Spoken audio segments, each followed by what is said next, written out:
This response is the response to Jenna, and she also chose to do the other case study from what I did, which was she chose the implementation of change within the healthcare setting. I thought that Jenna's main takeaways and how she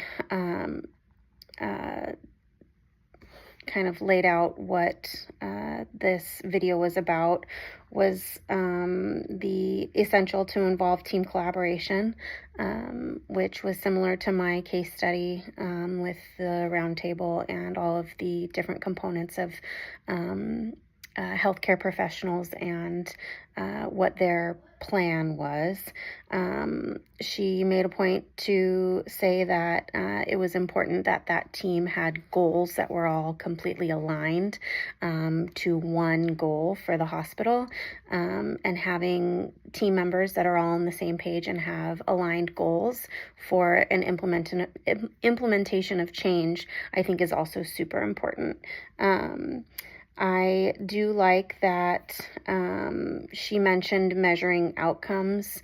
The measurement of outcomes in implementation is important so that you can see how successful or not successful your implementation of change was based on the evidence-based practice. I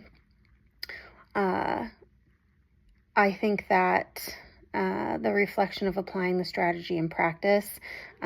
She mentioned that the Johns Hopkins model would be appropriate for this type of change within a healthcare facility. And so I didn't know that, and I will use that as information that I will store in my brain for a model on implementation of change. And then,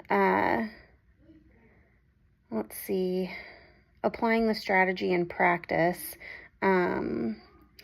I think that I liked the point that she made and would use this point in implementing it within my practice, which is education sessions for nursing staff to make sure there's a smoother transition in implementing the change. So education sessions for nurses and kind of a mandatory education meeting on the implementation of change would put everybody on the same page and would definitely help the nursing staff understand why it was important and why this change is being made and how it's going to be a smooth transition and make easier care and less work for the nurses so that they're more likely to do it.